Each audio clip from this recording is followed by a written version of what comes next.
Hey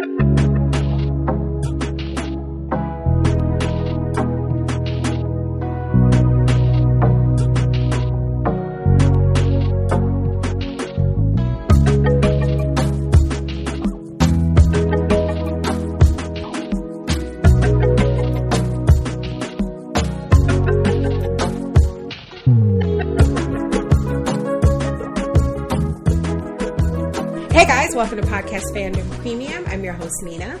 I'm Donald. And I'm Kaylee. And we are back to discuss a brand new K-drama that's not necessarily brand new. I think it dropped back in December, I think. It's new enough. Yeah, it's new enough. But it's been 3 months. Yeah. And as a matter of fact, it's called The Glory, by the way. And it was released in 2 parts. The first part, like I said, dropped a couple of months ago on Netflix, 8 episodes. Part 2 actually drops in 2 days. And I am so excited, especially because I spent some time today kind of like fast forwarding through the episodes and going through my notes and stuff, and was just reminded how much I love it. So tonight we're going to be talking about the first part, all 8 episodes. Obviously, we're not going to go like scene by scene. We'll be talking about the events though in kind of chronological order because you kind of have to. And just giving our overall thoughts. And then when part 2 drops in a couple of days, we're watching all the episodes. No, we are not. We are going to cover that in 2 parts. Part 1, the first podcast will cover the first 4 episodes. The second podcast will cover the last 2. Yeah, the last 4, excuse me. Huh? I said, yeah, okay. Yes, that's exactly what we're doing. I'm going to watch all the episodes. No, you're not. I just like saying things. I know, I see. And I like, the more I thought about it, I'm like, no, she's not. I can't get her to sit down and binge 8 episodes of 8-hour-long or more episodes of anything. Anime, yes. But like live action, you don't have that in you. If it's really good, like this. I would totally. I've pulled all-nighters and stuff that I like. Well, we won't be doing that, y'all. Because I don't think it'll do the discussion or the show justice. I think it'll be kind of fun to binge, obviously. But in terms of podcasting, you know. But tonight, that's what we're doing. We're talking about the first half. So, Donnie, I'm going to start with you. What are your overall thoughts on this story? It's really good. It's very violent, and I after watching the first episode, I had told you that it was a lot to take in with the amount of violence that these kids were doing. This other kid, it's a lot to witness. Yeah, right. It's hard to watch, but overall, just so the whole thing is you're rooting for this girl and these adults don't fucking change. They're like the same fucking the way they were as kids, and it's just okay. You know what? Because I don't have this in my notes, so I'm going to interrupt you right here because this is something I wanted to bring up. Like, I feel like as teenagers, they were terrible. The worst. They were absolutely terrible. We'll get into the details. But I feel like if they're that terrible as teenagers, you really have no choice but to just have them be shitty adults. Mm-hmm. Right. Like, do you get what I mean? Because to be a better person as an adult, you would have had to make amends for that. Does that make sense? Like, and they were old enough to like not change, if that makes sense. This wasn't even like we were talking about like young elementary school kids. They were practically adults and they were just shitty. But what I want to talk about is like, why do you specifically think they were that way? I feel like the show like told us in little ways. They're all like just a bunch of rich, spoiled kids. But not even shitty parents. No, they're not all rich. Only one or two of them really were. But Hae-jung and Myung-go. I think that the ones that are rich are shitty because they're rich and privileged with the other ones are followers. Parents. So they like the attention that they're getting from this rich kid. Yeah. And what's really interesting is that these, even though they all went to, like, just the odds of all of them going to school there and then growing up and getting jobs there, like, they staying together, that's just, it doesn't really happen a whole lot. It almost makes it feel like a really small town. Like, you're stuck in this area. It kind of was. Like, Samyang, I think, is the town that they grew up in or whatever. But also, I think it makes sense because of the kind of tax bracket that they were in. Yeah. And also, the kind of shitty things they did. Right. Like, there aren't many people that shitty, I think. Like, you found... Or like, people that would put up with it. Exactly. They found their tribe and they just stuck with it. I was going to look up the cast and stuff, but it has, like, the English voice actors listed as well, so it's taken me a second. Did Daddy watch it? But I will say... Like, good question. Just... so I mean, it's good, entertaining, because every episode you're just kind of learning a little bit more of her ultimate plan and stuff like that. Then you introduce this other guy, the doctor, and he's got a fucking backstory. And, like, at one point when they did the whole him having flashes and shit like that, I was like, is he a serial killer? Like, what the fuck is going on? Like, it was just in a way, I don't know. And I guess his whole thing is just having visions of this one specific person. He is. It's the same, like, with her. It's revenge, right? Driven, right? And he has been fantasizing literally about killing the guy who killed his father, right? Yeah, and he doesn't even. And the crazy thing is that he doesn't even know. Like, I think if he saw those letters, it'd be Endgame. Like, the mother hiding those letters. Unless not knowing they exist. Unless he knows they exist because he was the one who was originally getting them. Yeah, he was getting them all the time, but he doesn't open them. Okay, so he's not reading. He's not reading them, right? And the mom, because remember he changed hospitals and opened his own practice, and the woman is like, "Oh, his mail is still coming here." Okay. Yeah, and so that's why the mother happened to see the letter, and we didn't know what the letter said until she opened it, and we saw the guy was like bragging. Yes. Kaylee asked you a question. Oh. Did you watch it in English? English dubbed? No. You watched it originally? Uh-huh. In Korean? In Korean? Wow. Proud of you. I'm learning.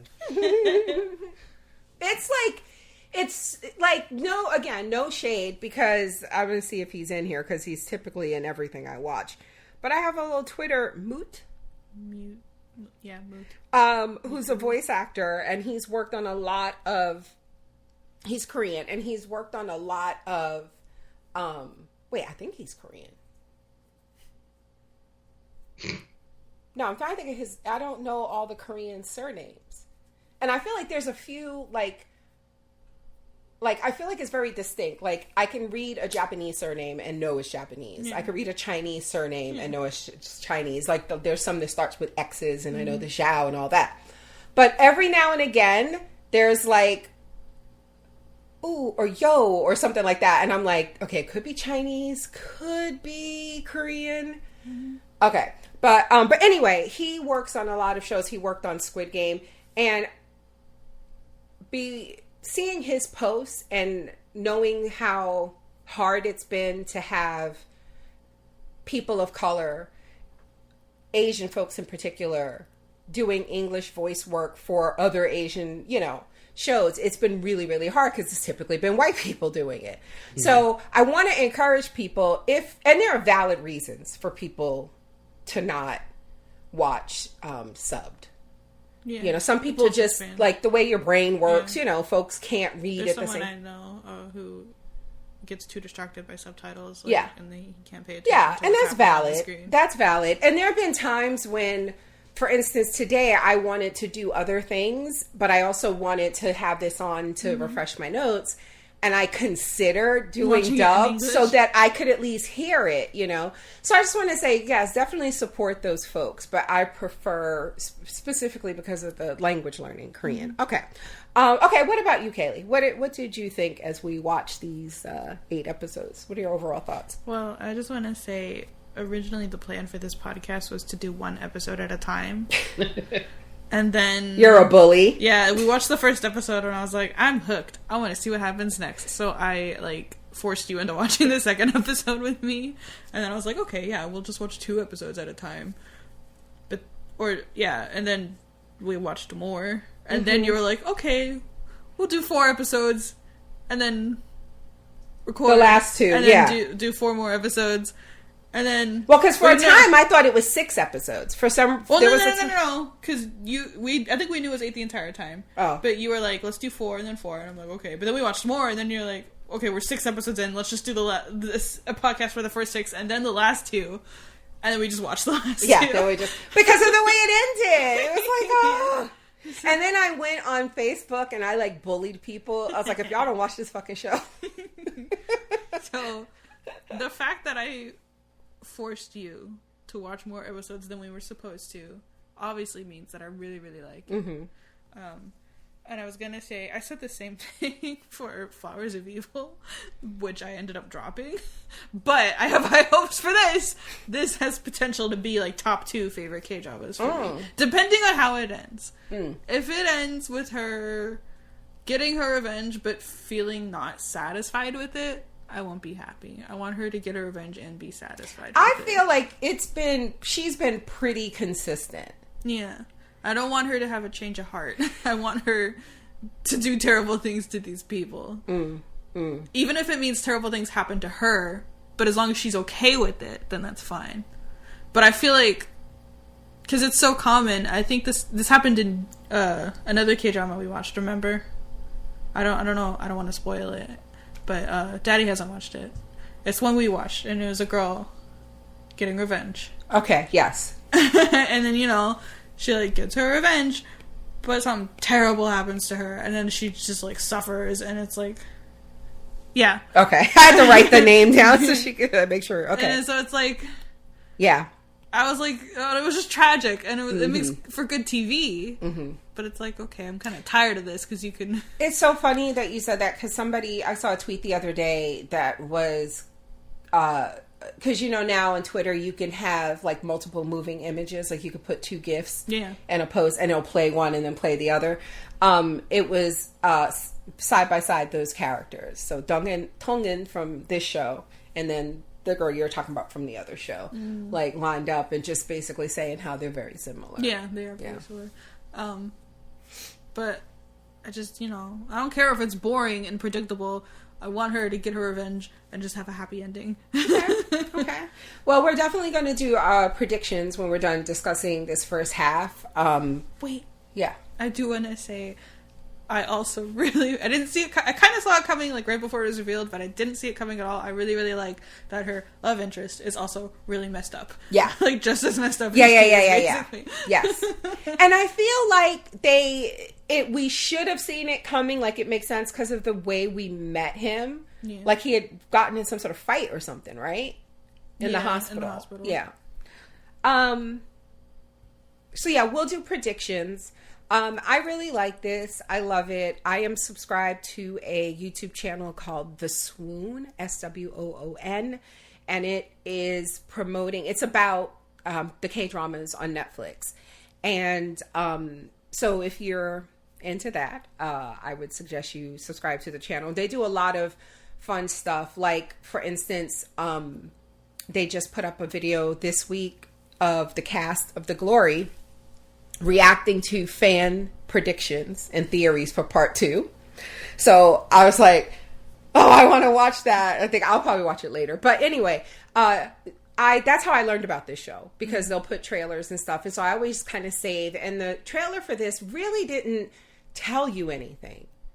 It was cryptic, but it looked stylish, and the music and everything. And it felt like a kind of modern day fairy tale, but not with a happy ending type, like a Brothers Grimm, so it fits that in the very first episode, she tells the little girl, this isn't a fairy tale. It's what was it?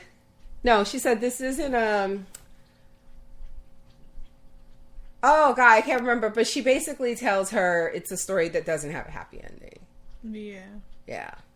All right, so let's get into the details. So the premise of the show, it is a girl who in high school was brutally bullied by a group of students, and it forces her to drop out of school. And as an adult, we see her trying to exact her revenge on these bullies. So it begins in the summer of 2022, where she moves into this really nice apartment in her hometown of, I think it's called Saemyeong. Okay, so let's get everybody's names now. Her name is Moon Dong-eun. And she's being bullied by, the main bully is Park Yeon-jin. I saw you know how people have fan cams of their K-pop idols and stuff?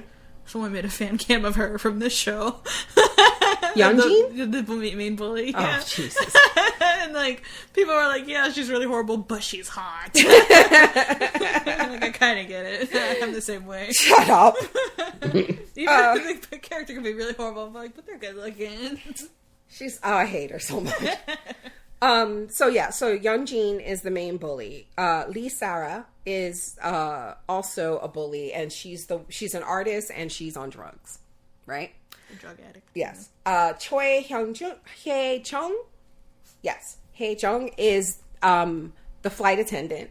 So she's kind of like, basically they tell her to her face, if it wasn't her, it would be you. Yeah. We would be bullying you if it wasn't Dong-eun. So she's a lackey, like you said. And then we have two guys in the group. There's Jae-jun, who's rich and an asshole. And he's messing around with Yeonjin. So they've been the main bully girl. They've been together since high school. And then Son Myung-go. Myung-go is the one with the tattoo on his neck. And we see when they were teenagers, he's the one who forces himself and kisses Dong-eun.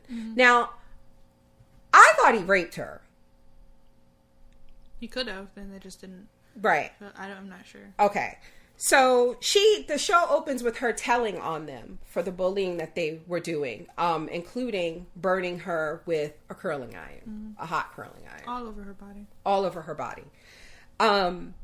And we learn very quickly that these kids are not punished because, like, when the nurse was trying to get Dong-eun to report it, Yeonjin was in the nurse's office and came right out and said it was her who did it.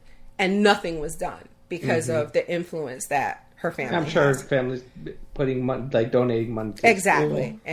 You hear about this shit all the time. She got the nurse fired. She got the nurse fired. Well, no, she quit. Not of her own. She quit because, and then remember later when she meets her as an adult, she apologizes because she says she ran and she felt bad. Yeah, but I'm sure she was probably like, I don't know how to say it. It's like, it's very common. Well, they'll say they quit, but it's not really like of their own free will. It's like kind of, okay, they were somewhat threatened or blackmailed into quitting. Okay. I really want to go back and watch that scene with what she says, because it played like she quit, like she ran, because she was like, oh, okay. And I'm sure like that's probably how she sees it. Like she could have stood up more, but like you said, she did run, but it's like I don't think she really wanted to. And then Dong-eun ends up, because so her wounds are never treated. This is really important. And there are times where she contemplated killing herself. One time she's standing on the roof of this building that looks like an abandoned building. This comes into play later, that I'm assuming is like near the school.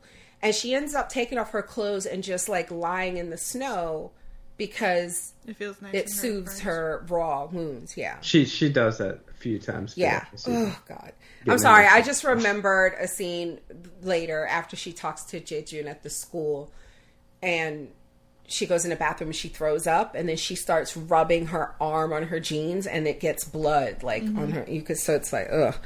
Okay. So, they come to her room, the room that is and I'm not sure exactly like what her situation is, because the homeroom teacher was also her guardian, and she was living in one of those one room kind of like Might have been, office like, style student dorms or apartments. something. Huh? It might have been like school provided dorms. Yeah, I don't think so though. I felt like they all lived somewhere different, but they knew where she lived. No, but what I'm saying is her guardian was that homeroom teacher. Right. But they weren't there. This is not about that. I'm just trying to figure out her life situation. Gotcha. Yeah. So, and she clearly had a mother who knew where she was and was fine letting whatever happens until she was offered that money, and then she, kicked her out of that room. So anyway, so the mother ends up, well, first she submits paperwork to withdraw from the school, and she puts the real reason why. She puts their names down, which gets them in trouble, and the homeroom teacher punishes her. He takes off his watch and slaps her a bunch of times. And nobody did anything. This and the show we recorded last night, just these adults just slapping the shit out of kids. This is true. So then her mother is bribed with money to have her withdraw from school. And then we flash to 2008, where she's been working, studying for the GED to go to college, which she eventually does. And then the cop's name is Yajun. Yes, Yajun.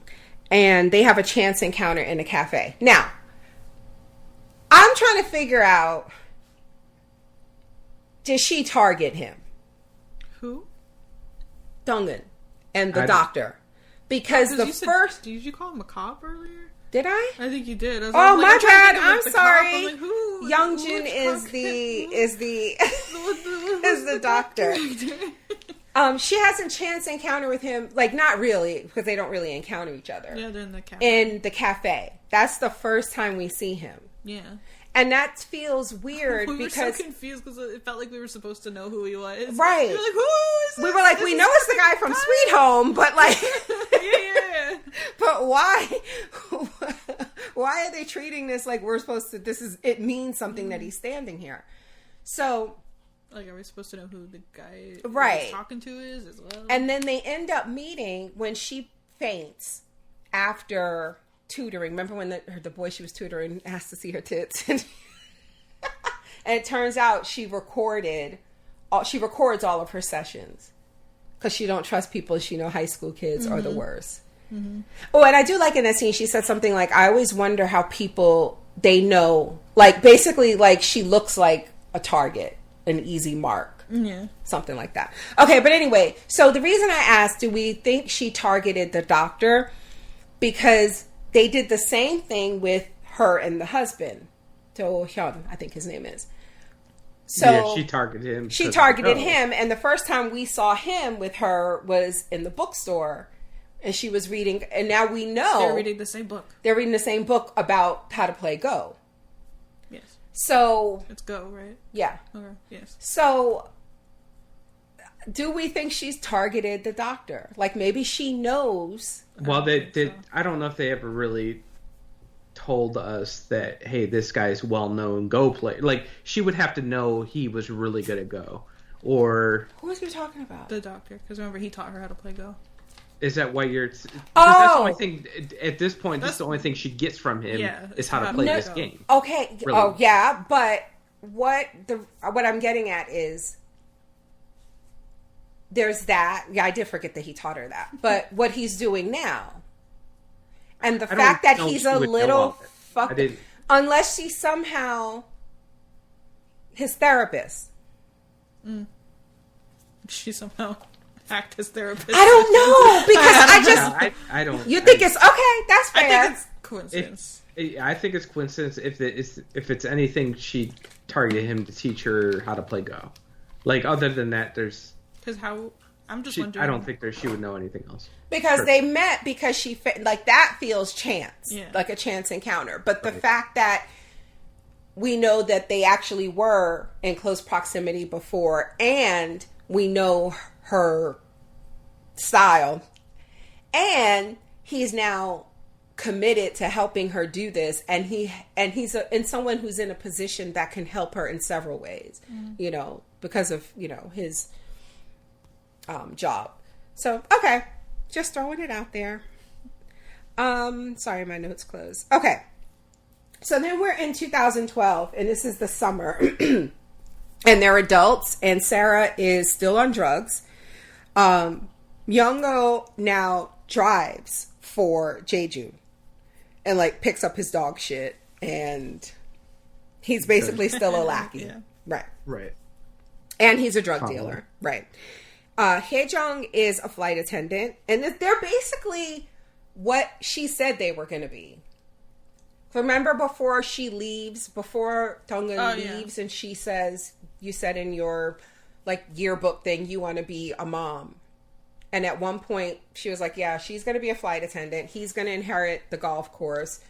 He's going to do whatever or something like that. Sarah's going to be an artist. They ended up... include the other guy, because do you remember there was a scene where he's like, why don't you bring up mine? Remember? He's like, you're leaving me out. That's right. Because you're going to become nothing. That's right. Just like he did. And just like he did. Jae-joon is still rich, still a jerk. And we see that she's having sex with him while she's planning her wedding. Mm-hmm. Okay. So it ends. She ends up being malnourished. Now, I didn't piece this until, like, afterwards. Like, while we were watching it, I didn't piece this together. But, like, she's malnourished because she doesn't cook. And she doesn't cook because of the fire stuff, right? Because we see her have a reaction to these guys cooking meat. And the way she reacted to it. And we never see... She only eats kimbap. Yeah. Which is not cooked. Mm-hmm. I didn't even. I was going to say, that. I think it's maybe not the fire, just the sound of sizzling. Right. That's that's what I mean. Her later on. Yeah, that's what I mean. And probably the smell of meat burning. Yeah, I mean, but then also another thing is she has a lot of money. Mm-hmm. So, I mean, if all she's been spending her money on is eating like the cheapest thing to get her like the bare minimum of nutrients, then that makes sense too. Mm-hmm. But I feel like it might be deeper than that she's the cooking thing, with, like you said. Okay, so she's malnourished and she's in the hospital, and that's how she meets Young-joon. And then he ends up teaching her Go. We skip to 2015, the spring. She passes the teacher exam at the same time that the main bully, Yeonjin, has her daughter. Okay. And then we're in 2021, the summer, and Yeonjin gets a pair of green stilettos from her husband as a present. And they're so symbolic of something. Yes. These green shoes, we see them later when what's his name is murdered. Myung-go is murdered. The girl Sarah's painting them. Yeah. Right. The other girl buys a same pair. Yes. And our main girl ends up with a pair as well. The only one who we think doesn't have a pair is Sarah, but she was painting it. So, yeah. Okay. And we learn that her husband, they make it clear that her husband doesn't know shit about her past, because there's a scene where he's upset because Hae-jung, the flight attendant, was sleeping with one of his friends and like mentioned something about them. And he don't like people talking about their business or something. And so he brings it up to her, which becomes, a problem. And she basically tells her, keep me and my husband's name out your mouth. Don't be talking about that stuff. And that's the scene where we learn that she helps out at her parents' dry cleaners, and she takes clothes and wears them. And she took this designer dress that was Sarah's. Like Sarah, and they knew. Planted it in there. Yeah. She's like, I told her you would wear this. Huh? I said, how does she not know that's her friend's dress? I don't know. They're rich. They probably got millions of dresses, and she probably just bought the dress. They're so terrible to her. And that scene was really fucked up, because after they bully her and laugh at her and walk away, and she's like near tears, she wipes her face and starts posting for the gram and lies and was like, my friend, because Yeonjin's kind of famous because she's a weather girl. No, that's the main girl. No, sexist. How was that sexist? Weather girl? That's because I was gonna say she's a meteorologist. No, she's not really. I forgot the name of it. I would say weatherman if it was. Like, I mean, weatherman. Meteorologist doesn't sound right either because she's apparently title. an idiot. So okay, so but yeah, she like hashtags and tags her and says that she was hanging with her or that it was a gift from her or something. So she's a poser. They keep also making I told you they're all fucking followers. Yeah, they keep making a point like because she also got a boob job at one point. Yeah, and they keep like making fun of her for it. Yeah, she's like, you stretched the dress out. She stretched the dress out, so she's like, don't even bother returning it. The chest is all stretched out now. They said she got her boobs and her nose done. Yeah. Okay. So at some point, Dong-eun, she has like a little team helping her. First, there's the girl who, when she was living on her own, studying to get her GED and then studying to get into school, she like lived in this place and worked like at a the factory at a factory, right? Co-worker. So this girl ends up, being someone that helps her with social media and how to like stalk them online. She's for all those years. Yes, but she also. Her apartment is right across from where Yeonjin, the main bully, lives. And she had been going over to that area and stealing someone's trash. Yep. And I think this is, like, my dad did it, and I know you're supposed to, like, shred things. Like, you're not supposed to throw your mail away. You're supposed to shred documents. Yes. So, but I feel like I see it a lot in K-drama, so I'm guessing it's, like, very well practiced over there for some reason. Yeah. But anyway. They do it in Japan too. So she's like, we see her like painstakingly putting these pieces of paper back together. And one in particular is someone's will. And it says this person is leaving another person his entire fortune. And we don't yet know why that's important, right? Mm. But then this woman who it looks like she's like a housekeeper of some in this area, confronts her, Mrs. Kang, and says, I know I've been watching you for like 6 months digging in this trash. I want to help you. In return, I want you to kill my husband. And we were like, what? Such a big favor. You don't know this girl is up for that. She's just digging through trash. You think she's a murderer? I feel like she was like, you can't be a really good person doing what you're doing. But there is a difference between some crimes. Some people are fine with digging through trash, but not down for murder. True. I would be. So, I mean, she just got lucky. I want to point out the actress who plays Kang. That's her last name. Her first name is Hyun-nam, but I'm going to call her by last name Kang. The actress, her name is Yum Hae-ran. And she is, I first saw her as the aunt in Goblin, and her character was terrible. Yeah. And I never thought, like, I hated that character so much. I know it's acting, but I had it's like just you associate the face with her. Yes, and I would have like a strong reaction whenever I see her again. And then the next thing I saw her in, though, was the Uncanny Counter, which I love. And season 2 is coming to Netflix. I'm super excited for that. And then she's in, weirdly enough, she's like in the first episode of Alchemy of Souls. But anyway, she's great. I love her. And I love her in this. Nina. What? You would say she's a character actor, right? Shut up. Yes. We had this discussion last night. So she hires her, well, for the way we meet her is her husband's like beating her, and the way they filmed this was great because the daughter, we see her running out the house, and she like takes out her phone and she's like in an alleyway and she's Googling something, and she was Googling what would happen to her if she murdered her father. Like she's like holding like a knife that she bought at the store. Yeah. So she Googled it, and it was like, oh, you'll just go to juvie. She went and bought a knife. So it's totally premeditated. Like it's totally fine. Like that's the most premeditated as you can get. They're gonna look at her neighbor history and be like, she literally Googled how much time will I get when I go stab this motherfucker.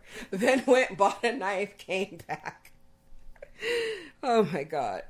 So she hires this woman to basically follow them.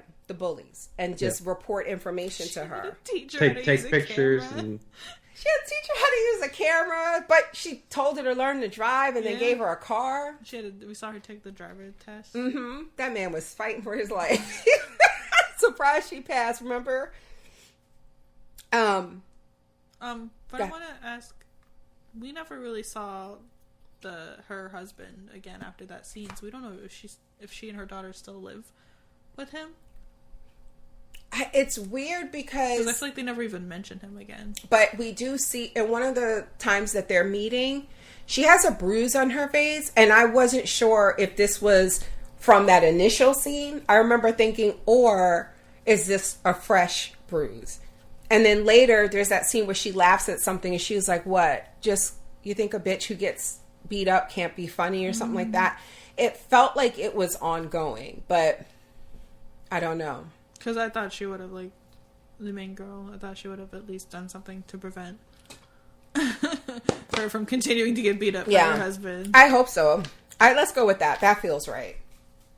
Okay, so it's through her photos that Dong-eun learns that Yeonjin's daughter is colorblind.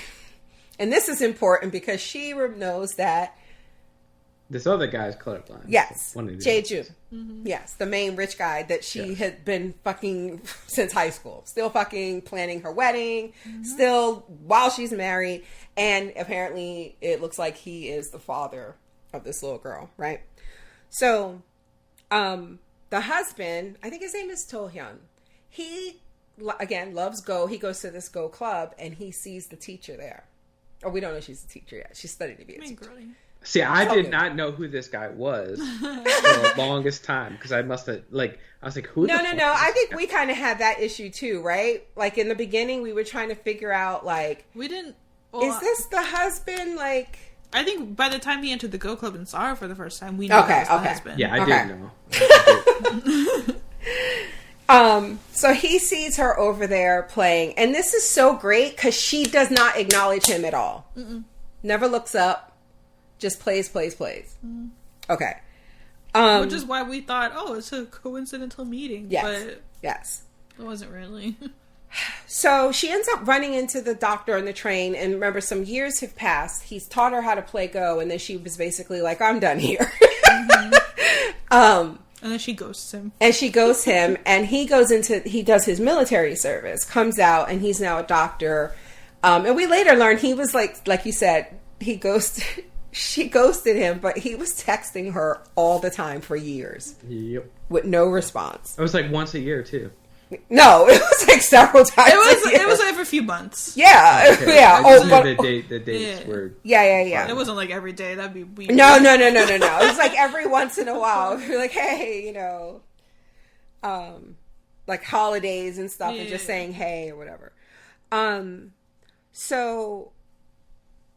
she figures out through, again, with the photos, that this guy is gay and that he is leaving, this older dude, he's leaving all of his money to his driver. Who he's having an affair with. Who's having an affair with. So she blackmails him. We had to rewind this so many times because we were like, is this gay? Yes. Is that what they're implying? We were just like, wait, but you remember the way she was like, look at this picture. She was like, look at this video. She's like, see? And she was like, I don't get it. And then she rewinds it and she's like, oh, you can sit in the front now. And she was like, I still don't get it. She was like, babe, why don't you sit in the front? And even then we were still like, huh? Right. And then she was like, is this person's name Ju-yeon? And she was like, how'd you know? Because she had read the will. Yeah. So we know that this is the man's will that she had put back together. And she uses this information to blackmail him. And it turns out he's like the headmaster of the school that the main bully's daughter goes to. Yeah. So she could get a job. Be the daughter's teacher. Yes. That's all she wanted. So then we have this subplot where I'm so confused by this. Where the driver, she confronts her homeroom teacher. Oh, yeah. So, okay, first we see her out to lunch with his son, who's an adult, who's a teacher, or trying to be Like, he's in the education field, and he's, like, studying for some sort of, to get some sort of promotion or something like that. And so she's having lunch with him, and I thought and the first time I saw this, I thought he knew who she was, that this was someone who his father had guardianship of at some point, was the homeroom teacher of or whatever. But it turns out that's not the case, because later she has to introduce, like, oh, how are you know my dad? Yeah. Right.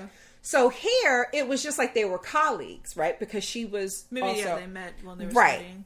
And, you know, obviously she targeted, like, however they met, she set it up. But they were, and this was, she was like, I'm rooting for you to pass this time, because I think he hadn't passed before. And then he said something like, your eyes look nice when you smile, or something. And then she got a phone call from the realtor to tell her that she could get the apartment or whatever. And she starts to walk away, and she says, no, my legs look better. And she flirts with him and walks away, and he's like clutching his pearls and stuff. I don't remember that at all. Okay. So that's all. Like, I remember they met at one point. And he's wearing the watch. Yeah. Right. And so that's how we know who he is. I don't remember the flirting. Right. So she says that to him and walks away. So then the next time they come into play, she shows up at the father's house with these flowers. And she's like, you don't remember me? And he's not. He doesn't at first. And then the son shows up, and it's like right then she's like, now do you know? And it's like dawning on him, because he remembers how terrible they were to her. And the father, he starts to freak out. Because he's allergic to the... Oh, yeah, and also because he's allergic to the flowers. Right, he's allergic to those flowers. Okay. So then the father goes in the house, and she tells the son, I just want to give you, like, a heads up. Like, something was going to come out the next day. And she said, you and I know it's not true, but the board or whatever is not going to care, or something like that. So it felt like she was black. And I can't tell if she was implying that she had accused him of something, or if she was saying that I'm going to tell what your dad did. Because later he kills his father. Right. And so I don't understand any of that. Like, the motives behind any of that. He seemed like a completely different guy. Like, when he was killing his father, we're like, oh. And it was like, it was clearly prompted by what she told him. Like, something was going to come out.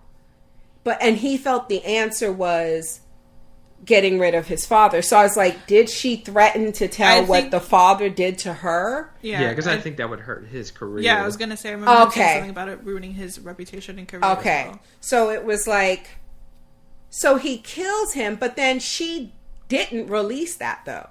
Right? Right. So that he could still... Right? Am I wrong?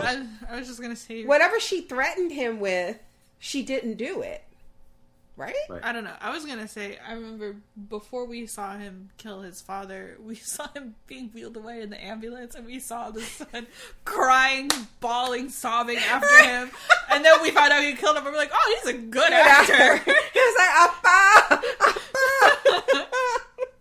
He was acting his ass off.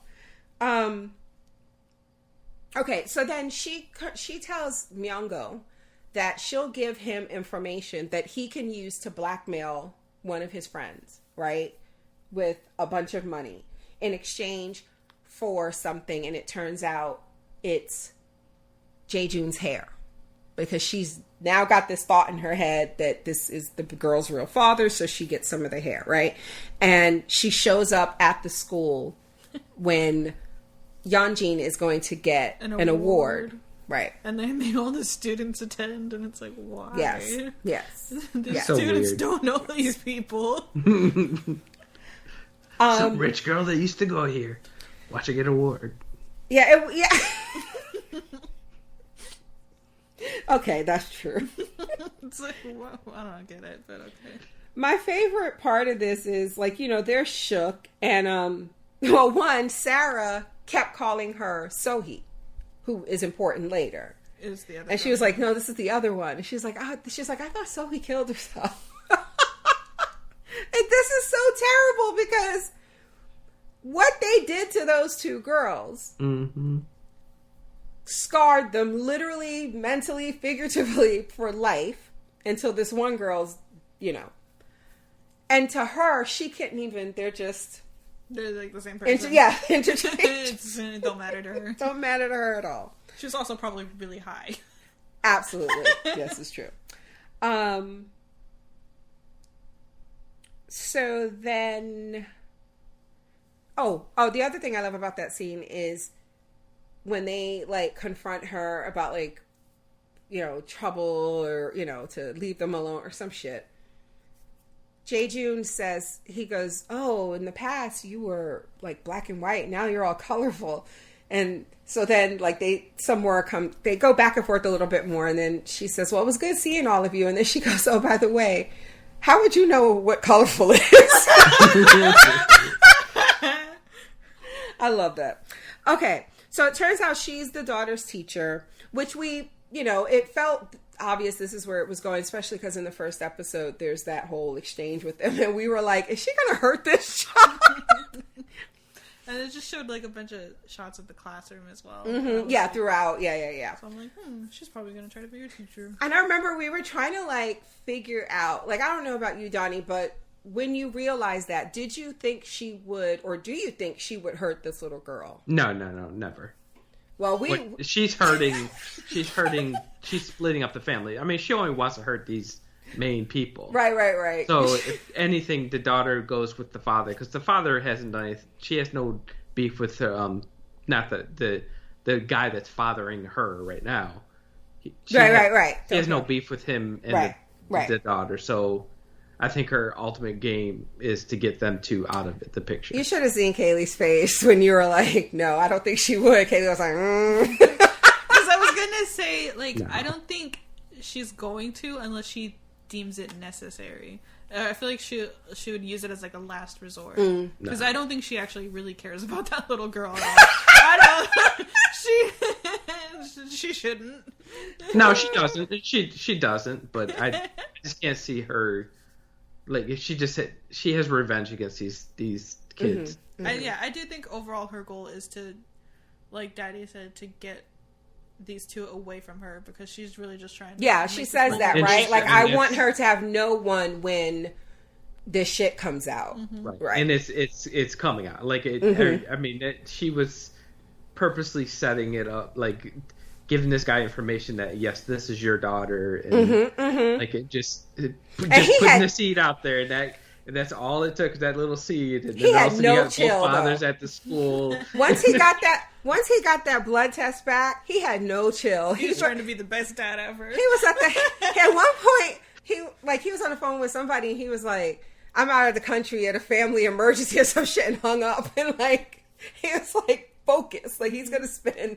And every day he's at the school. He's at the crosswalk trying to walk her to and from school. Weirdo. Going to the parent-teacher meeting. Oh my god! No kids, and everyone's like, "Why is this man here?" Jesus Christ! And then the girl tells her, "Oh yeah, our uncle so and so at school." She flipped out. She's like, "You're supposed to tell me every little thing that happened." But at one point he asked, he asked about what kind of toys she likes to play with or some shit like that. He was asking somebody about what she likes to play with or what toys she likes. Okay, so she ends up meeting with the nurse. We talked about this from high school, and she's like, I'm, totally on your side, and she apologizes, and she gives her something. I think it was... What did she give her? Was it a name tag? Was it the other girl's name tag? Sohee? I don't know. Because later, she gives Yeonjin's name tag from school as evidence that she supposedly pushed Sohee off that roof. Mm-hmm. And that the tag was in the girl's hand when she died. I want to say I'm kind of upset with how they were like revealing to us that she was pushed by one of the bullies, and then they were like, "Ooh, but which one was it?" And it's like ended up being the most obvious person. Well, they don't really got to build on the suspense if it was just going to be the most obvious person. Yeah. The main girl. So he goes to the morgue and is told that the girl's body is in there and has been for like over a decade because the parents don't believe that it was suicide, right? And so they refuse to just even acknowledge and cooperate, and they haven't signed off on the body. And I'm guessing it's because they would think that if it ever needed to be, the body is there. That's a long ass time. Yeah, I know, but like he said that it was like the money, the bill was like hundreds of millions of won. Yeah. So he was like, "Can you please have somebody?" So are they applying that they had a relationship together? Who? Because he seems like he cares for this No, well, it's girl that was killed. That's how it's coming off to me. Is like. No, he wants to know who killed her. No, this was about money. Yeah. He wanted to know have something on and he wanted it to be either Hyunjin or the guy he worked for because he said depending on who it is, that's how much money I can get. Because they're the richest. Gotcha. They're the richest. So right. he was going to blackmail. He just blackmailed the wrong person. Right. They killed him, and that's where he's at. So exactly. So then this was so funny. The husband has been thinking about her, been sitting home replicating her go game. He don't know anything about her. He went home and pulled out his Go board and tried to recreate that game. And recreated the whole game. And his wife's talking to him. He's like, yeah. So he shows up at the Go spot and she's not there. He's clearly disappointed. And he's leaving when she walks in. And doesn't even look at him. Doesn't even look at him. And then she sits down, puts her hair up in a ponytail, and then she makes eye contact with him. And they have like the sexiest match of Go ever. They make a bet. They bet money, and it was just, So, Donnie, you seemed particularly taken with this scene when Yeonjin comes to the school and she sees Dong-eun standing over her daughter and she has scissors in her hand. Yeah, I remember when he came into the room to tell us about it.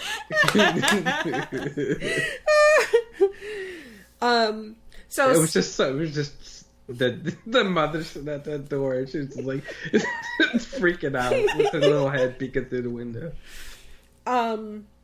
So someone sends Jae-joon the little girl's toothbrush because the kids brush their teeth throughout the school day and it has their names on it. So he gets this little girl's toothbrush in the mail with her name on it and he's like, what the fuck? And he starts thinking like I don't know why he would immediately start thinking what to do with that toothbrush. Like what is I don't know because it's really I don't know because I'd be like, why is my friend's daughter's toothbrush sent to me in the mail?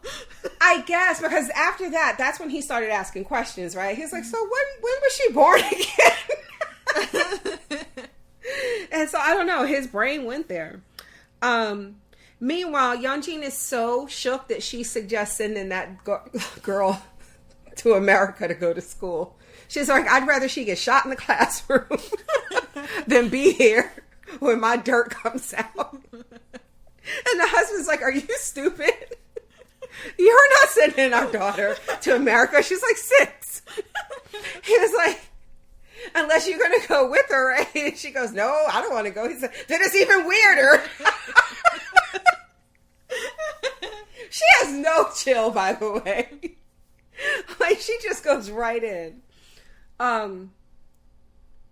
So Miss Kang steals Hae-jeon's phone from the airport bathroom. Yeah. And I keep waiting for her to get caught and it I never know. happens. It's like so nerve-wracking watching okay, her let's do just all say this. it now. Nothing better happened to this woman. Yeah, I feel like something will, but Oh, stop. Because she had saw the passcode. She saw her putting in the swiping on the bus or something. Remember? It was a bus. Yeah. Why would she buy a plane? I don't know. Maybe it's like a plane to Jeju Island. It was a bus. Because she and then she sees her reflection in the mirror, like, and in the window. that she's like looking at her. Oh, yeah, but that when was she the turns around, she's like pretending to be passed out. Nothing better happened to this woman. So, what's up with her, Hae-jung? She flew to another country, like for work, and then she was in a hotel room with another girl. And she's having her try on clothes. Yes. And the girl lost some weight. And she was like, no, we have to match or something. What was that? I don't know. Like, I don't know. Yeah, I need somebody to explain that to me. I don't know. I think she might have just been having her try on clothes, and she wanted her to have the similar body weight to her so she could see what it would look like on her. That's so weird. But that is really weird. And they do this thing of like continuously showing them being shitty to like service workers. Yeah, like the girl who works at the boutique. Yeah. The girls Every who time write, we see her, she always looks like she's just really judging them. all of them, Yeah. all of them, because there's the intern, like the intern who wrote the script, and it was like, if it's highest to the sky, it's called clouds. If it's low to the ground, it's called fog. And I was like, what? I was like, huh? Anyway. But wait, also the girls who are helping her try on that. That's what I was gonna say. She was like, "That's not the husband." The look they gave each other. Then it was the girl when she was like picking the wedding rings. Yeah, You know, so, and they show them all just really snap at people and treat these women like shit. And so I just feel like this is. Yeah, I feel like they're all going to get their comeuppance. That's going to be the message, right? Like, fuck people like this, entitled bullies. So she ends up texting the doctor just to see him again, asking him what Cialis? Yeah, Cialis is for. that's the first time she ever responded to him. Right. And they go play Go in the park, and he basically is like, let's do this. And she's like, no. And she was like, I don't need like a knight in shining armor. I need a huntsman, a headsman or something. Yeah. Someone who will walk into war with me. Yeah, it's a fire dance or whatever. A general. So she tells Myung-go that Yeonjin killed So-hee, and he immediately books a one-way ticket to Russia. Then he calls everybody. He calls Sada, and it looks like she was breaking into a safe when he called her. She was like in the dark and she had a light. Because wasn't it like before this he had... Was it before... Oh no. It was after this that he just kind of went missing because he was dead. Right. So he calls, and that's the thing. He placed a call to her, and she's like, "Why? Why do you want to meet me?" He calls. Yeah. So they're just telling us that any one of these people, any one of them could have done it, right? And he even calls her husband because he was like, "Who are you?" Yeah, that's right. Because then he starts going asking questions about right, exactly. So then because he went to go meet him. Yes, because then you see him being killed. Right. Okay. So then the doctor tells his mom that he's moving to Samyang, right? And he comes straight up and says, "There's a girl there."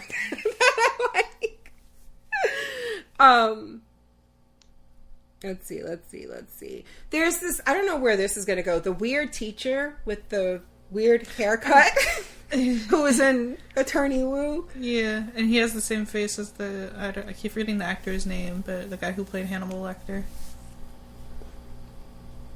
What? Hannibal. Oh, Mads Mikkelsen. Yes. Okay. I was like, Anthony Hopkins? That's how my Bible is. Donnie, I was like all over the place. Okay. Yes. The same mouth shape. Yeah.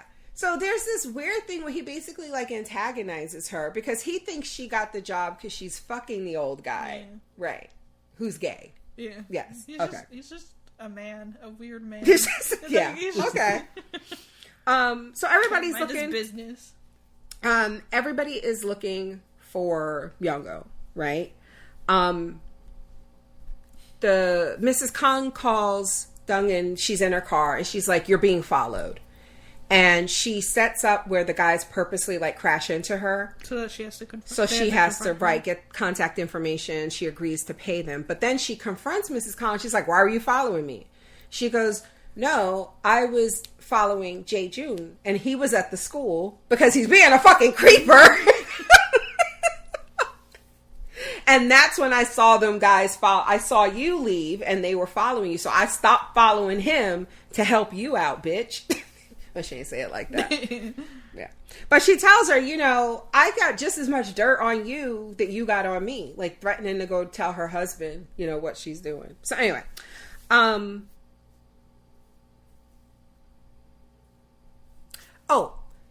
So the husband calls Jae-jun looking for Myung-go and they end up meeting. And he sees that he is smoking the same cigarettes that his wife had. And he noted, he was like, you got new cigarettes? And she was like, oh yeah. Because it wasn't her usual brand. So now he's already like... they've been meeting up.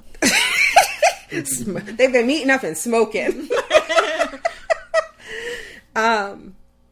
So then Dong-eun loses it at the garage when these guys are like cooking some meat. And it, you know, obviously it triggers her trauma from them burning her. And she falls into like some oil and stuff. And she ends up going to the doctor's apartment.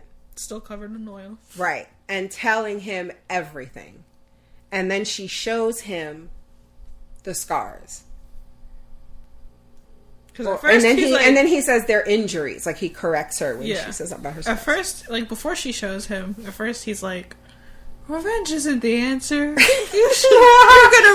you want to do this? And you were like, boo, tomato. Don't listen to him. But then later you see him fantasize about stabbing a man. Yeah. I'm like, you hypocrite. See? His therapy was working. And then she came along. Now he's relapsed. Yes. And that's why when he tells his therapist, you haven't helped me. You haven't fixed me. The guy is sitting next to him on the couch covered in blood. He's like, homie's back. You fucking suck at your job. So I'm just going to embrace this shit and have a girlfriend. Okay. So yeah, after he sees those scars, he tells her, I'll be your headsman, huntsman, whatever she said. Yeah, I'll do whatever. So he tells her, here's the code to my house. You come and go whenever you want. If I call and you don't pick up, that's fine. You ain't ever got to call me. However, if you call me and you need something, I will do whatever the fuck it is. All you got to do is play go with me. Even if it's one turn at a time. Oh my God. So, why his furniture all each have their own covers? Just when she gets to his house and all his furniture is covered, that bothers. Oh, because he just moved in. He just moved in. Yeah, but I feel like it was like just like that day or like those. Donnie, that's stuff came with that house. That's rich people's furniture in ways we don't know nothing about. That. Like this really weird chair. You've seen a haunted house. And listen, it was cinematic. Shut up. So the husband confronts his wife. This was some funny shit. So he's standing at the desk and it's a picture of them in high school, right?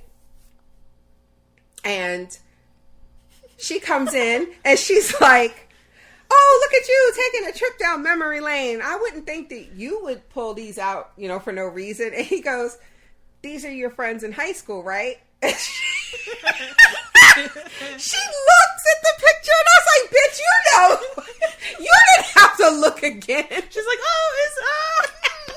yeah, these are my friends. She looked. I said she's just stalling for time to think of an answer. Yes, I said that's the equivalent of when somebody says something and you want to pretend you didn't hear you, huh? It's like you heard me. Donnie does it to me all the time. That was some funny shit. Anyway, all right, so we gotta talk about this shaman. So the mother, Yeonjin, the main bully, her mother is in deep with this shaman. Like this is her beliefs, right? Mm-hmm. But there's something going on because that's where she meets the cop that they have on their payroll or whatever. Yeah. But also it's like girls are going there. A lot of young girls are going there for like dating purposes to be matched with. Is it like prostitution? Are men paying the shaman to find them wives? Because isn't that how Hae-jung gets the guy she's going to marry, whose mother-in-law don't like her? Like, I thought it was through that. I don't remember how they met. I don't know. So, but I don't know if they showed us that, but I think I assumed it was that. I think it was something about like when she was on her phone in the car with Myung-go, and she had asked him to look up information on some guy because she was like, I need to decide if I'm going to have sex with him or not. And she wanted to just like, I guess, know about his financials and stuff like that. So I think maybe that's how she met him. But what are they doing? Is it prostitution? What's happening? I don't know. I guess we'll find out in part 2. Okay. So when the doctor's mom goes and visits the killer in prison, he tries to like play like he's regretful, remorseful, and then he kept like laughing, like he couldn't. Oh my god, this was so. Oh, it was creepy. Mm-hmm. But he basically is like, I killed your husband because I was bored. Mm-hmm. Yeah. And then we see him fantasizing killing him. It got real Dexter. Mm-hmm. He had a whole like tray of like sharp objects. It started with like scout, and it got right down to like a kitchen knife. And it was just knives, and I'm like, oh, that was like, yay! And then he picked like a steak knife. The biggest knife. Dong-eun blackmails Sarah for money. She gives her duffel bags as bitch fillet with American dollars. At a church. She did this at a church. Yes. As she uses that money, she says she's going to send Mrs. Kang's daughter to America for school. Yeah. Because she's like, we about to commit some murder, bitch. The little girl has to go. Like, what? She has to be away and be living a better life. When Jae-jun visits that little girl at the crosswalk, and then he panics because he knows she can't see. No, he doesn't panic. It was almost like like he's like, damn, she is my daughter. Like this she was couldn't tell. Confirmation in my this was confirmation that, oh shit, she doesn't know what's when he asked her, what do you like? And she was like, yeah, this is stocks and Samsung and cacao or whatever. She's like, my mom told me to say that whenever people ask me that question. And then when the like car went by too fast and he yells, I'll fucking kill you, blah blah blah, the way she looked at him, she's like, ew. So what the fuck is wrong with you? And I should point out, this little girl played young Woo-young-woo in Extraordinary Attorney. Oh. Yeah. So Jae-jun consults an attorney who tells him, you don't stand a chance being this girl's father. Because she was conceived while she was married to somebody else. And she has a comfortable home life. Yeah, and it's legally, like, that's her father. Unless they get divorced. Yeah. Right.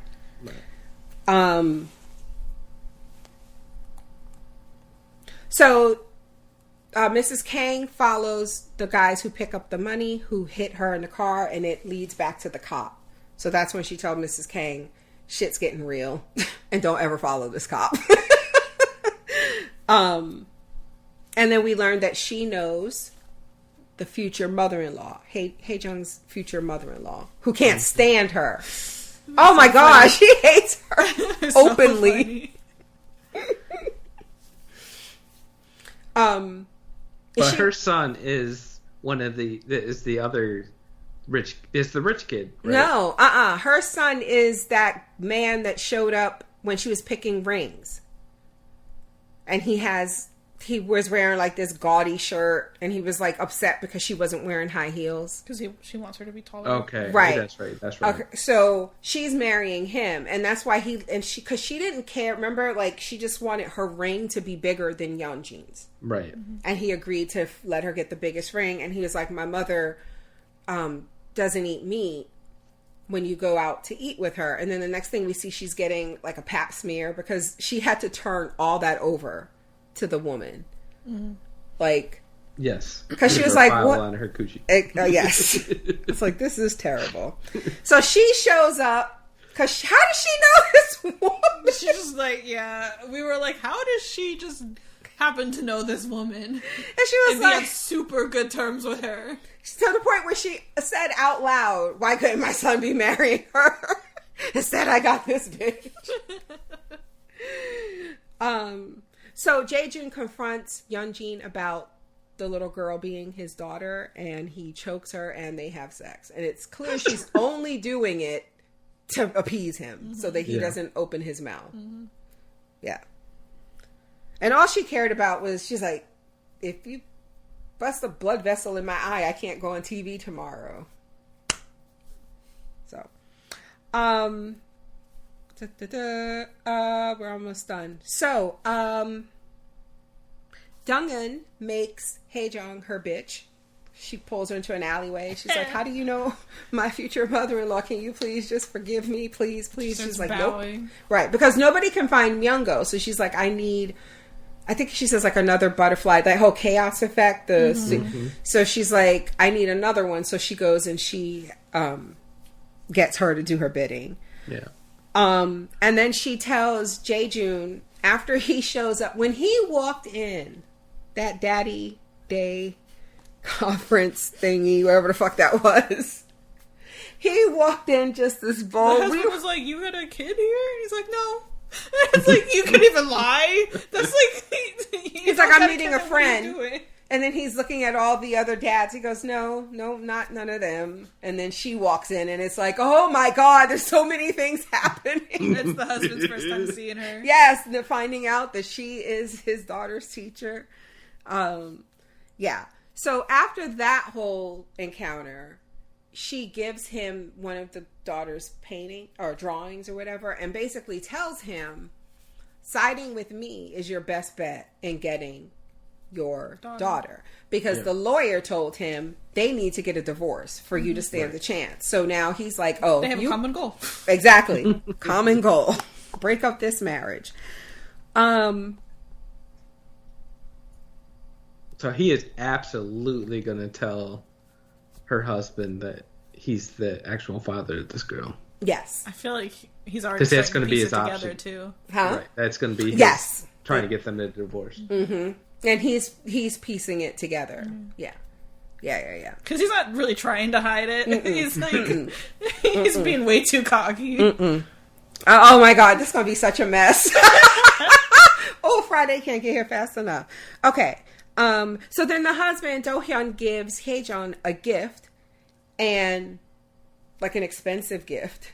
They meet at like a bar or something, and she tells him straight up, oh yeah, Yeonjin bullied the shit out of Dong-eun when we were in school. Thanks for the gift, and leaves. So she wanted her to do that, right? Because I don't know. Yeah, we were like wondering, did she tell her to say that? But then later she was like, I just said what I thought she would want me to say. Oh, okay. I remember her that. saying something like that. Okay. Because another thing she does is she's the one who reports Myungo missing. Yeah. And I think she wanted her to do that. Yeah. Right? She told her to do that. She told her to do that. Okay. So there's a scene where the husband, Do-hyun, he commissioned this Go Park in their subdivision. Huh? It's really pretty. It's really pretty. Where there's like the... Did you see people playing the big Go? Like yeah. And so it's like these two giant Go stages, basically, where smaller sets on it, people sitting and playing. And it's like a fountain at night. It's so pretty. So the husband ends up playing a game against the doctor. And in this, like, I don't remember what they talk about, but I know he notes how nicely dressed he is. Mm-hmm. And then he asks him, like, why he's here, and he says he's helping a friend get revenge, right? It's something like that. Doesn't he tell him that? Yeah. Yes, he does. Oh, the mess of it all! The entire time we're like, "Oh, this is a weird coincidental meeting." But later find out that was set up. Set up.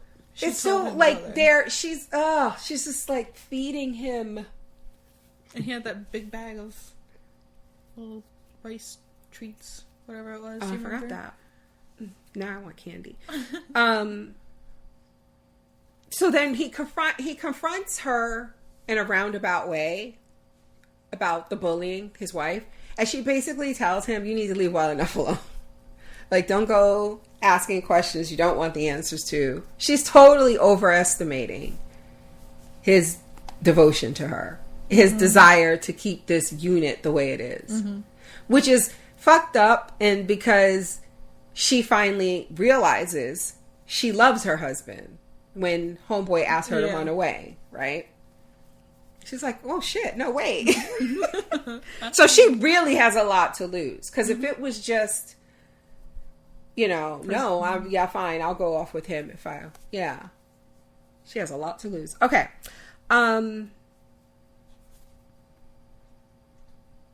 There's a scene where she asked the doctor asks her, he's looking at the pictures, and he's like, I'm able to tell everybody on the board from the stuff you told me except one picture. And it's a woman in a red apron in the bottom left corner. It's her mother. And we know her mother betrayed her. So she's like, you want to know why is my mother on the board with the perpetrators? She goes, can you ask another question or something, like change the subject? So then she goes, let me ask you, why is your door code 3247? Because normally it's like a birthday or something, 3247, and it turns out it's the inmate number. Yeah. And so he goes, ask another question. So Yeonjin finds out from the cop where Dong-eun lives, and she sees that it's right across the street. The audacity. It makes the cop stop in his tracks when she says that too. She's like, this bitch live across the street. He walking down the hall. He's like, and so she meets the husband at the Go Park, and just straight up, he's just like, did you plan this? Was learning Go part of this? And she just tells the truth. And he says he came to her first because she's the one claiming to be the victim. Yeah, he wanted to hear her side of the story. Yeah. And then he goes, where do you live? I figure it has to be close since you've planned like all of this, right? And at the same time, she is bribing, the wife, Yeonjin, is bribing somebody to like pick the locksmith to let her in. And she sees the beautiful mind murder revenge walls in the apartment, and I thought they were going to come in together. I did too. I knew he was going to see her in there and be like, what the fuck are you doing in here? But I really thought she was going to be with him. Yeah. For some reason, I don't know, because I think there was a point where she was like, she told him to go somewhere, or like, but who does that? Like, who just tells them, hey, you can I don't remember. Go to this address or something. I don't remember. Said, so I don't. That very well could have been. But it felt like the kind of tropey soap opera thing for them to walk in together, and not even like kissing or doing anything, just like walking in together. But no, he walks in, and she's in the doctor's apartment. He is at the morgue and learns that the drawer that supposedly had Sohee's body is empty. So was it always empty? I don't know. So what did she lie to Myung-go? Because her name tag is not hard evidence. Because it's only your word that you went to the dead body and took the name tag out of the dead girl's hand. The whole chain of custody thing, the evidence. So did she, was that body always gone? I don't know. That's what I thought, but I was like, what does that mean then? Okay. Well, that's it. I'm super excited. Okay, so quick question about predictions theories. Is she going to sleep with that woman's husband? I don't think so. No. Okay. My friend Early is like, she better sleep with her husband. I'm going to be mad. Oh my. She got that doctor at home. Yeah, I was going to say, like, that break his heart. Right, yeah. I don't think so either. Is she going to hurt that little girl? No. And I don't know. I could see her pushing her down the stairs or something. My Jesus Christ. Would you still be on her side if she pushed that girl? I couldn't even finish. Watch out for that Lego. Woo! Oh my god. She do what she gotta do. Is he going to leave his wife? Yes. I love how this is all predictable stuff, but I'm dying to see it. Like, I'm curious as to if she doesn't end up hurting the daughter, what's going to happen to the daughter? Is she going to stay with her current dad or her birth dad? Probably not the birth dad. He's probably going to lose everything too, including his daughter. Right. I think he's going to die. Yeah. Yes. Someone's definitely going to die. She keeps saying she wants to kill her too. I think they both. I think them two die. I don't know if the other two girls will die though. I don't think so. They seem. Oh kinda yeah, so let's do a death poll. Yeah. Okay, hold on. So. And don't put a check mark or an X like you did last time, because we were like, check mark means we think they live. Check mark means we think they die. Shut up! You gotta put D or A. You do it then. Alive. So we have the bully, Yeonjin. Is she gonna die? Die. She's gonna die. So put D for die or death. We all think she's gonna die. Wait, I don't. Well, you put a D. You're the one who wrote D under your own name. Hold on. D. You think she's gonna live? So L. I would say A. Okay. Because I don't know. You've been on the internet long enough. You take L as like a loss. Okay. W for win, L for loss. Okay, fine. A for alive. All right. What about Dong-eun, the main girl? That's hard to say. I say yes. D. A. Oh, you think she's gonna die? You think she's gonna die? Daddy? Oh, I said yes. She's gonna. I think she has nothing to live for. Okay. Like this So is her D. whole life goal. If it's die, say D. Okay. D. Okay. Okay, I say A. Okay. Because that's just what I hope for, really. Okay. What about Sarah? Alive. I think she's gonna live. Alive. Probably just, I don't know, end up in, well, no, change my answer to D. I could very well see her, like, overdosing or something. That's why I put D as well. Oh, I had another question. Oh shit! Yeah, you're right. He's going to change I'm like, Do you want to change your answer? I can see. That's the one she's using now to Yeah. replace the guy, right? Well, Well, she using got the both money of them. from her. Yeah. And she's using K-Jun, the flight attendant. Gotcha. But I still think like, because you could even have a drug overdose with her, but like somebody else made her like. I can feel it's like just the somebody main else girl killed could- her by giving her a Right, drug. right, And right. people would just assume she just overdosed. Right. So, do you want D or A? I'm going D. Okay. I'm changing it. Okay. What about the husband, Do-hyun? He's going to live. He's gonna live. Okay. What about Hae-jun, the flight attendant? Alive. Yeah. Just because I feel like they're trying to make us feel sympathy for her. Okay. What about Jae-jun, the colorblind baby daddy? I think he's gonna die. Oh yeah, die.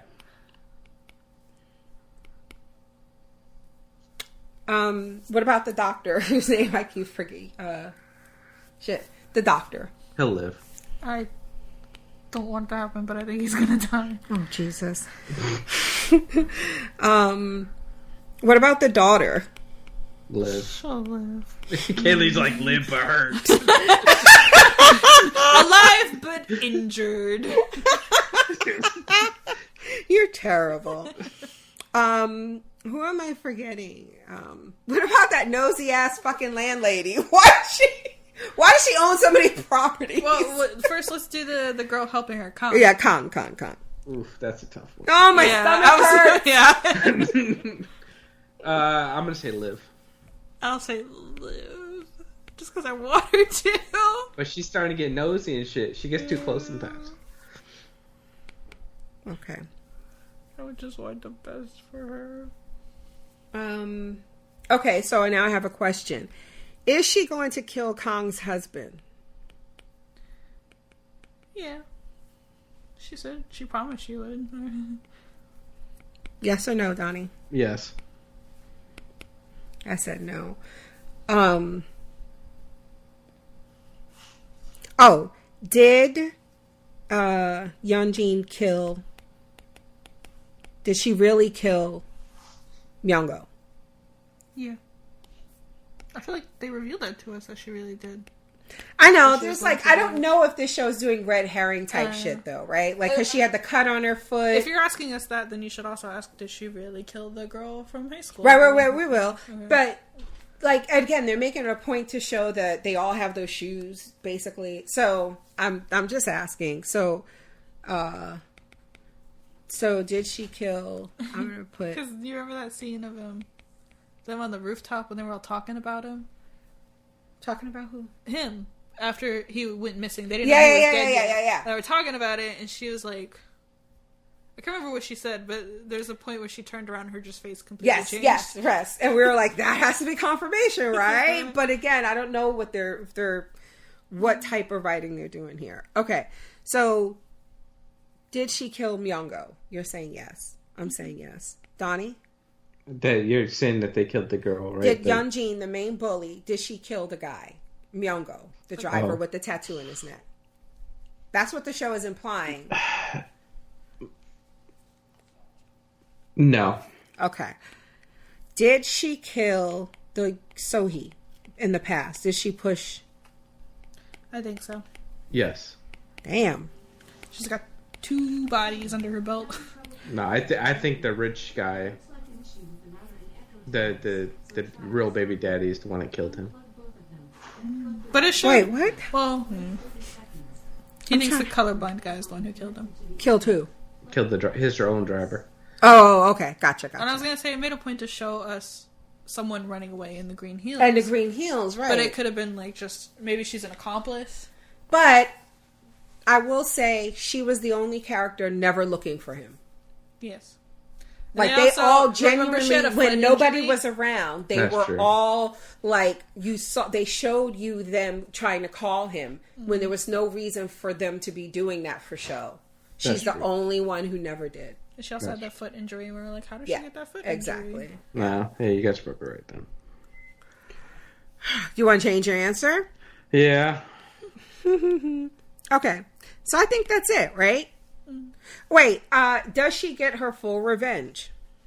Yes. She has to at this point. They're not going to let those people go unpunished. Well, maybe like... Will she regret it? I hope not. Don't chicken out on me. Okay. I was going to say, I feel like maybe they'll still get, like, justice, like karma, but it won't be how she wants it to be.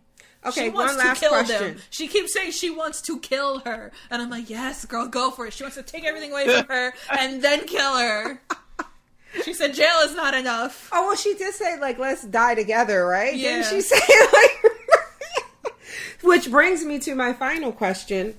Will they have a happily ever after, her and the doctor? No. Damn, Donnie.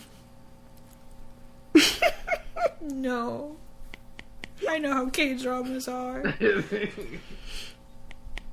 Okay, fine.